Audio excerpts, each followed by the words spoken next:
जो लोग विरोध कर रहे हैं 90% लोगों ने शायद पढ़ा नहीं है, क्योंकि उन्होंने उसमें आर्थिक रूप से कमजोर वर्गों के बच्चों को भी जोड़ा है। सिर्फ सामान्य जाति के बच्चों को 10% आरक्षण दे दिया गया है, तो उनको भी उसमें ऐड कर लिया गया। तो फिर किसी को दिक्कत क्या हो रही है? फिर वो सामान्य के, दलित के और पिछड़े 45 विश्वविद्यालय हैं, एक एससी का कुलपति, एक एसटी का और 5 ओबीसी के। 45 में से 7। कितना सामाजिक न्याय देखिए। जो कोटे को कोठा कह के जो है अपमानित करते थे, गरीबी एक बड़ा दर्द है, लेकिन जाति भी एक बहुत बड़ा दर्द है। भारत में जाति एक सच्चाई है। तो मैं नहीं मानता कि ये बेवजह का विरोध क्यों है। कुछ सामान्य जाति के अधिकारियों ने इस्तीफे दिए, मैं उनको बधाई देता हूं कि चाहे वो जानते हुए भी या ना जानते हुए अपने समाज के साथ खड़ा होकर सरकार पर दबाव बनाना चाहते हैं, लेकिन एससी एसटी ओबीसी के नेताओं में तो इतनी हिम्मत भी नहीं है। वो तो मरे हुए हैं, वो तो अपने समाज के हितों के लिए बोल भी नहीं सकते। ये पूरा मामला शायद प्रयागराज के मामले को डाइवर्ट करने के लिए हो रहा है। एससी एसटी ओबीसी होने का दर्द एससी एसटी ओबीसी होकर ही समझा जा सकता है, पहली बात। दूसरी बात, गाइडलाइन एससी एसटी ओबीसी के लोगों ने नहीं बनाई, समिति ने बनाई है। समिति ने किस आधार पर बनाई? जिस तरह से लगातार हायर एजुकेशन सेंटरों में इस तरह के अपराधों की संख्या बढ़ रही है, 118% की वृद्धि हो गई, इसके आधार पर रिपोर्ट बनी। पहली बात यह है, जो लोग विरोध कर रहे हैं 90% लोगों ने शायद पढ़ा नहीं है, क्योंकि उन्होंने उसमें आर्थिक रूप से कमजोर वर्गों के बच्चों को भी जोड़ा है, दिव्यांगजनों को भी जोड़ा है। तो सिर्फ एससी एसटी के लिए नहीं, ओबीसी को भी जोड़ा है। तो मेरी समझ में ये नहीं आ रहा है कि जब उसमें ईडब्ल्यूएस यानी कि आर्थिक रूप से कमजोर वर्गों को जोड़ दिया गया है, जिसमें सारे ही सामान्य जाति के बच्चे हैं, ये अलग जो है आर्थिक रूप से कमजोर वर्ग है जिसमें एससी एसटी ओबीसी नहीं है, सिर्फ सामान्य जाति के बच्चों को 10% आरक्षण दे दिया गया है, तो उनको भी उसमें ऐड कर लिया गया। तो फिर किसी को दिक्कत क्या हो रही है? फिर वो सामान्य के, दलित के और पिछड़े क्या? मैं तो इसको एक ट्रैप मानता हूँ।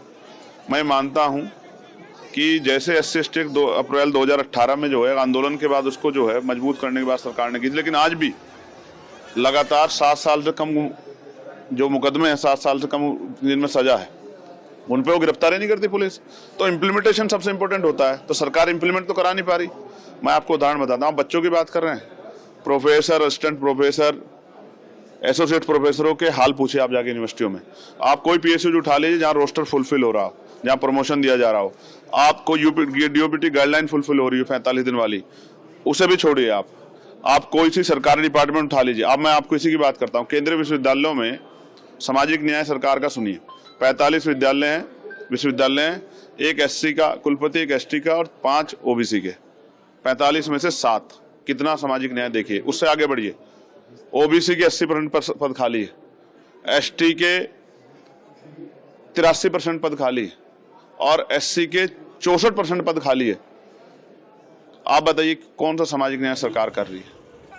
जो आंखों में दिख रहा है उस पर वो हो रहा है। मुझे ऐसा लगता है कुछ लोगों को जो अपना जन्म से अधिकार मानते थे, कमजोर वर्गों को, मैंने अपनी कानों से सुना, मैं बच्चों से बैठता हूं, जो कोटे को कोठा कह के जो है अपमानित करते थे। गरीबी एक बड़ा दर्द है, लेकिन जाति भी एक बहुत बड़ा दर्द है। भारत में जाति एक सच्चाई है, जहां आज भी जो है ऑनर किलिंग हो जाती है, जहां आज भी पूरे परिवार, पूरे समाज का बहिष्कार हो जाता है, जहां आज भी जो है अभद्र टिप्पणियां की जाती है, वहां जाति की सच्चाई को आप छिपा नहीं सकते हो। तो मैं नहीं मानता कि ये बेवजह का विरोध क्यों है। और ये अच्छा हुआ कुछ सामान्य जाति के अधिकारियों ने इस्तीफे दिए, मैं उनको बधाई देता हूं कि चाहे वो जानते हुए भी या ना जानते हुए अपने समाज के साथ खड़ा होकर सरकार पर दबाव बनाना चाहते हैं, लेकिन एससी एसटी ओबीसी के नेताओं में तो इतनी हिम्मत भी नहीं है। वो तो मरे हुए हैं, वो तो अपने समाज के हितों के लिए बोल भी नहीं सकते। इतना जुल्म हो रहा है, इतने जो है सरकार सिस्टम खत्म करके आरक्षण खत्म किया, वो तो एक बोल भी नहीं पा रहे। आज इस वजह से एक दर्पण बन गया है कि एससी एसटी ओबीसी के लोग, इनके बुद्धिजीवी, इनके अधिकारी कर्मचारी, इनके जो है समाज के जिम्मेदार लोग देखें कि इनके हित में कौन खड़ा है, उनके विरोध में कौन खड़ा है, कौन इनके खिलाफ जो एजेंडा चला रहा है, कौन इनके खिलाफ जो आंदोलन कर रहा है। ऐसा ही मंडल कमीशन में हुआ था, जब पिछड़े वर्ग के लिए मंडल कमीशन आया तब भी ऐसा ही हुआ था, और आज भी ऐसा ही हो रहा है। मीडिया में जिनकी बाहुल्यता वो बैठ कर डिबेट कर रहे हैं, सड़कों पे जो कुछ हो रहा है वो हम देख रहे हैं। वही संगठन है जिनको सरकार ने प्रोजेक्ट किया, वही विरोध कर रहे हैं। तो सबके सामने ये पूरा मामला शायद प्रयागराज के मामले को डाइवर्ट करने के लिए हो रहा है। बाकी उसमें कुछ ऐसा है नहीं। सरकार पढ़ ले, आप लोग पढ़ लो, ओपन डिबेट हो, अगर ऐसी कोई बात है तो ओपन चर्चा हो जाए, समाज के बीच चल जाए, लोगों को पता लग जाए क्या है। यही सच है जो आपके सामने है। सरकार सामाजिक न्याय के नाम पे कमजोर वर्गों के साथ धोखा कर रही है। एससी एसटी ओबीसी के छात्र छात्राओं के साथ या विश्वविद्यालयों में तथा उच्च शिक्षण संस्थाओं में प्रोफेसरों की भर्ती में हो रही अनियमितता, आरक्षण नियमावली का उल्लंघन, दलित आदिवासी पिछड़े समाज के शिक्षकों के साथ भेदभाव आदि पर रोक लगाने के लिए ये कानून आया है। स्वागत योग्य है, विरोध का कोई औचित्य नहीं है, लेकिन तथाकथित उच्च जाति का दम भरने वाले लोग जो भी इसका विरोध कर रहे हैं वो परंपरागत रूप से अनुसूचित जाति, अनुसूचित जनजाति और पिछड़े वर्गों के साथ भेदभाव करने के आदि।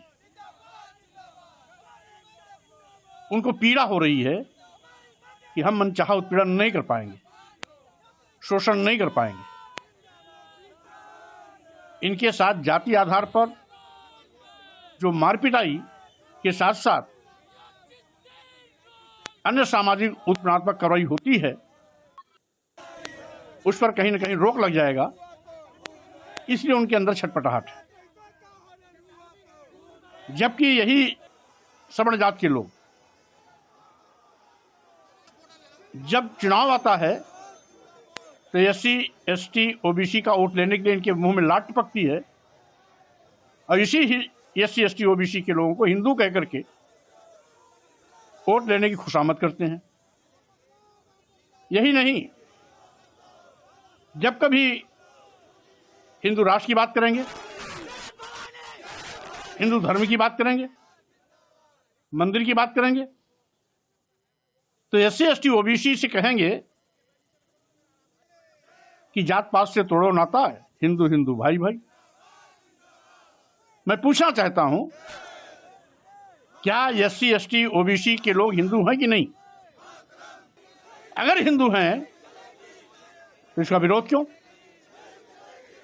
विरोध हो रहा, इसका मतलब है तथाकथित उच्च जातियां या सवर्ण जातियां एससी, एसटी, ओबीसी को केवल अपना उल्लू सीधा करने के लिए मोहरा बनाती हैं, उल्लू सीधा करने के लिए हिंदू कहती हैं, और जब एससी, एसटी, ओबीसी के सम्मान, स्वाभिमान, हिस्सेदारी, आरक्षण और प्रतिनिधित्व की बात आती है, इनको नानी मर जाती है। स्वाभाविक रूप से बहुत दुर्भाग्यपूर्ण है। और यदि मुट्ठी भर तथाकथित उच्च जातियां इस प्रकार से अराजकता पर उतारू होंगी तो स्वाभाविक रूप से इस देश का दलित, आदिवासी पिछड़ा भी सड़क पर निकलने के लिए मजबूर होगा। और जिस दिन दलित, आदिवासी पिछड़े समाज के लोग सड़कों पर निकलेंगे, इन तथाकथित मुट्ठी भर ऊंची जात के लोगों को भागने की जगह भी नहीं मिलेगी। इसलिए कानून का सम्मान करना चाहिए, कानून को अपने तौर तरीके से काम करने की पूरी रूप से खुली छूट है, उसमें बाधा बनने से बचना चाहिए, संविधान का मान सम्मान करना चाहिए। प्रदर्शन देखा गया यूजीसी गाइडलाइन के खिलाफ लखनऊ यूनिवर्सिटी में भी, उसमें एनएसयूआई के भी स्टूडेंट्स थे, कई लोगों को हाउस अरेस्ट किया गया, कईयों को पुलिस ने डिटेन करके उनको इको गार्डन भेजा। ये पूरी तरीके से अपनी नाकामियों को छिपाने के लिए हिंदू मुसलमान किया योगी मोदी सरकार ने। अब यूजीसी के माध्यम से भाई भाई को बांटने का काम कर रहे हैं, बंटवारा कर रहे हैं।